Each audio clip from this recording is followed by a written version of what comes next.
Jesus entrou, todo mundo reanimou. Não precisa abrir. Lucas capítulo 24, Jesus ali, é a mesma passagem, só que Lucas explica um pouquinho mais. Então, em Lucas capítulo, e olha que Lucas também, a exemplo de João Marcos, também não era um discípulo direto de Jesus.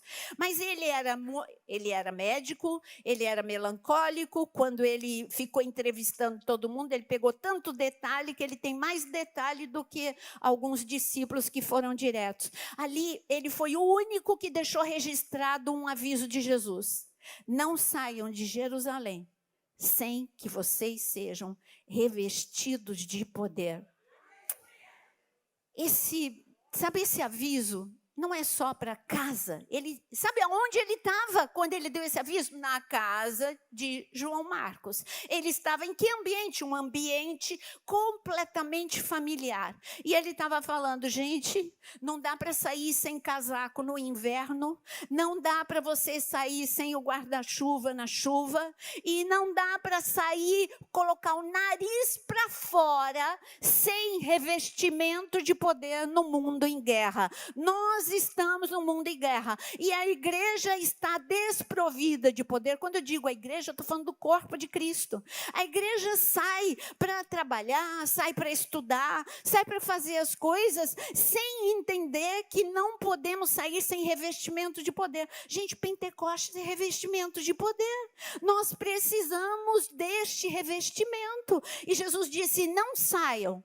E aquela casa era um ambiente, sabe, aquela casa eu já não chamo mais nem só de casa, era uma atmosfera que atraía o céu. Jesus amava a atmosfera daquela casa. Qual era a atmosfera? Abertos para o poder de Deus, abertos para a glória de Deus, obedientes à palavra do Senhor. É para ficar? Vamos ficar. Maria, e aí? Um dia você abriu a casa para 13 homens. Voltamos com menos, né? Voltamos 11. E ficamos 3 dias aqui comendo. Um dia ficamos só um jantar. Agora a gente voltou. Imagina, os 11 ficaram tomando café da manhã, almoçando, jantando, 3 dias, esperando algo acontecer, mais se escondendo do que esperando algo acontecer. Agora Jesus não dá nem prazo. Jesus diz: não saiam de Jerusalém. Maria, a gente vai ficar aqui, tudo bem? Claro, esta casa é de Jesus, essa casa é lugar da glória de Jesus. Eu e minha casa servirmos ao Senhor. Nós queremos mais. Um dia eu recebi vida, depois eu recebi ressurreição, agora eu quero o poder, agora eu quero revestimento de poder. Quantas famílias aqui querem o revestimento de poder? Queridos, um dia você recebeu vida e aceitou Jesus como teu Senhor e Salvador. Hoje Jesus está aqui no nosso meio para te dar ressurreição em tudo aquilo que já morreu na sua vida. Mas Ele está te dando um outro convite: deseje poder, revestimento de poder. E aqui, então aí, sem prazo, pode ser que aconteça. Jesus não disse literalmente o até que podia ser Pentecostes, o até que podia ser tabernáculo, já pensou? O até que ninguém sabia. Ele falou: até que venha o poder do alto. E eles ficaram. E eu gostaria agora, claro, que é Atos capítulo 1. Mas a ordem de Jesus, enquanto você abre em Atos capítulo 1, e eu gostaria que, sabe, aquelas pessoas que recebem o recado de Deus e querem que o recado fique e permaneça. Quando ele disse fiquem até que, tinha um recadinho de Jesus para você. Então eu pus aqui, permaneça, persevere, ore e não desista. Vamos lá? Permaneça, persevere, ore e não desista. Sabe, esse é a receita. O que eu acabei de dizer para você foi o que Jesus disse resumido.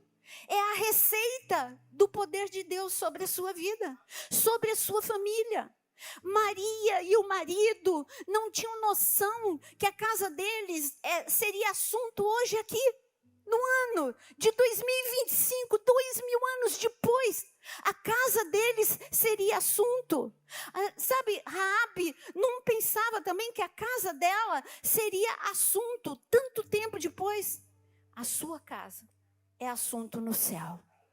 Jesus, ele fala com os anjos, eu amo aquela casa. Se eles abrirem a porta, como Maria abriu, como João Marcos abriu, eles não têm noção do que eu vou fazer. É muito o que eu vou fazer. Eu vou avivar, eu vou restaurar, eu vou trazer vida, eu vou trazer ressurreição, eu vou trazer a minha presença todos os dias. Eles vão ser um impacto para a geração. E mais do que isso, há chamado dentro de cada família. Maria olhava para João Marcos, é meu filho, ele é melancólico, ele é quietinho. Mas ela não imaginava que ele deixaria para a gente um evangelho. Eu amo ler Marcos. Sabe por quê? Como eu sou muito prática, eu amo ler Mateus, Lucas, João, amo ler todos os evangelhos.